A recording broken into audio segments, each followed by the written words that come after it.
Anthony Joshua versus Francis Ngannou is coming up, and it's coming quick, and it's going to be ridiculously good. I mean, I can't even begin to explain how excited I am. I'm hoping everybody else is. And if you're not, get excited. It's worth it.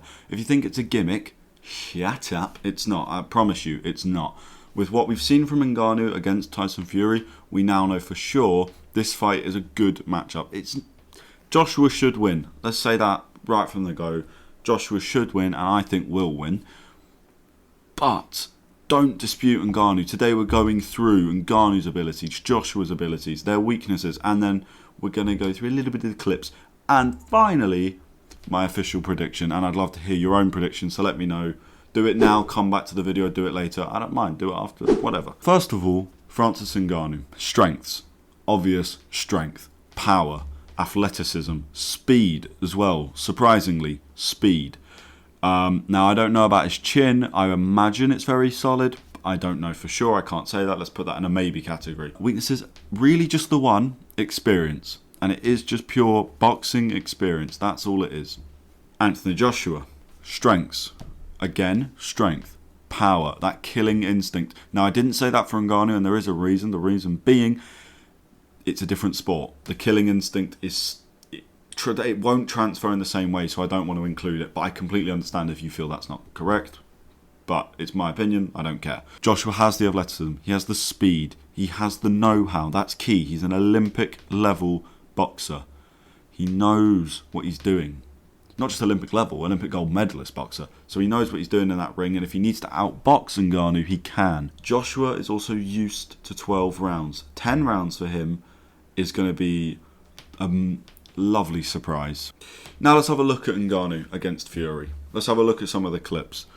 So you can see here, we're showing the knockdown. It was brilliant. It was a great fight to watch, really entertained. The fact it was a little bit shorter helped as well. You can see Ngannou lands that big looping left hook. He was aiming for that all night, and he landed it. And we're just going to have a little look, because I don't want to discredit Ngannou, but if you just look here, you can see Fury is very square on, right? Now, this is another thing Fury's sloppiness shows here. Fury threw the 1-2 and then threw it again, and we see his glove here. Ngannou's glove is here. Ngannou threw that punch after Fury started his, and yet they're the same. So obviously Ngannou's travelling to the top there, Fury's is travelling there.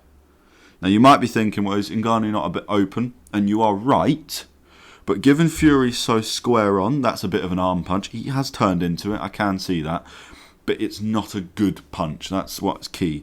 It's not a good punch. And also, you should be able to see Ngannou's head is tucked into his chest. That is Mike Tyson perfection, I'll tell you that.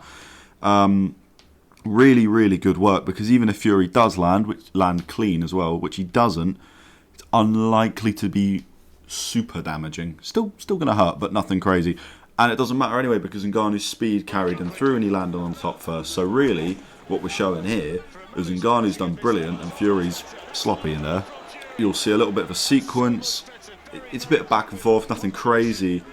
And what we end up with is this. And now this is a problem. You should be able to just see the problem right off the bat. We've got a good angle for this. Ngannou's too square on. And not just square on, straight on, leaning a bit forward as well. That is a worry. He has got his guard up, and he does get back into a good position not long after. And all it is footwork, right? MMA, you're meant to be a bit more square on to sort of deflect from being taken down and put into a submission, and also leg kicks as well.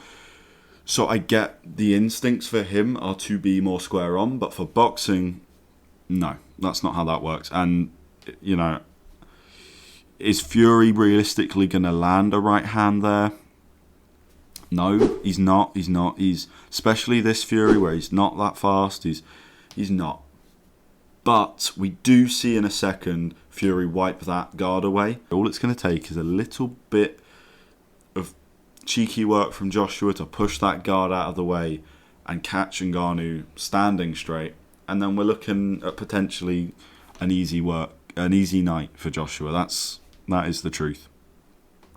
Now we'll just play the clip, keep on going. I'll let you watch the whole clip, and you can see here Ngannou taking a couple wild swings. You can see Fury kind of backing off, coming forward, putting him not quite in the corner, but you can see all that. And we'll go back now to this point. All right. Now I'm not even for a second suggesting Fury's hand here meets Ngannou's chin. No, the range is out of range, and we know it's out of range because Ngannou misses, and they've got a similar reach, which shows you the freakish reach of Ngannou.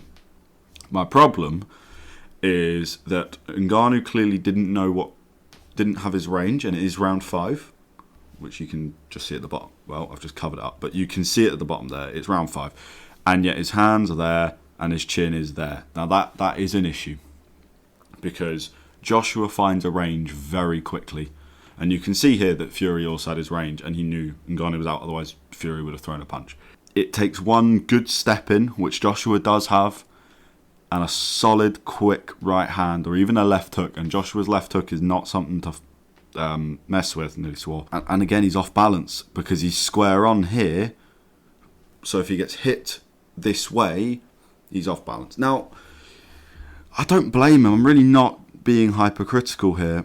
And if we just go again to here, we can see another wild swing. Now this one, in fairness, you would have seen it actually is really close to landing, and it's maybe centimetres or inches. I'm not quite sure. It's hard angle, but it's not far away. And he's not square on. I mean, he is susceptible to getting hit there. And you can see Fury's arm. Well, I'm assuming that his glove is there. But you can see Fury was looking for that shot. But even so, this glove is up. This glove is not far away from landing on Fury's chin. And I don't imagine Ngannou going down from a body shots, meaning that this side here is actually exposed, but not a big deal. I'm okay with it. I'm okay with it. It's not perfect boxing, but you're not going to get perfect boxing from Ngannou. That's the fact, and we have to not just accept it, but be okay with that. You have to be okay with that. Now, I do worry that the spectacle that is the Battle of the Baddest, Knockout Chaos, on March 8th, I do worry that it's not going to quite live up to what we think. This is a hungry Joshua. Fury wasn't hungry. Fury was walking into the unknown and he thought the unknown was all right. But the unknown ended up being a fucking massive guy with power and who was ready. Somebody with Mike Tyson in his corner. Joshua's rocking up and knowing that that's who he's fighting. There's no mucking about with training. There's no thinking about Usyk. None of this. It's Ngannou. Whereas Fury, I think, didn't have his eye on the ball, and I think that's quite clear. And because of that, I do worry that the initial bounce in learning from Ngannou was incredible. But it will plateau, and I think it probably has already, because there is only so much you can learn. And he's still learning, and he's going to be learning for years. And if he wants to do this and be a world champion, don't get me wrong, that power fast tracks him. Absolutely no doubt. And if he lands clean on Joshua's chin, that is a huge problem for Joshua. But Ngannou's skill set will not take him to world titles just yet, because nobody's underestimating him anymore. He put down Tyson Fury. He's completely lost that privilege, and that's brilliant for him as well, because now if he wins, he gets all the credit in the world. And also for a personal thing, he knows he's fighting the best version of them, and I think that is good, and I think you'd want that. He's a guy that likes to challenge. So we'll just have a little look at Joshua now, and this is Joshua Varlin. Now I'm only picking out one clip, and I'm not going to analyse it too much, but you can just see a beautiful combination, and he just knocks Varlin around like a punch bag, right? And why I'm pointing this out is for one very simple reason, which is that's because Varlin's footwork in that moment wasn't very good. So that's why he was susceptible to that second shot coming in and just couldn't see it. That's what Joshua's done to somebody who we thought, and who I still think, is a very high level pure boxer. Now the ruggedness of Ngannou could take him quite far actually. And it's possible instincts will kick in and he'll just barge into Joshua, and honestly that might be the way he wins.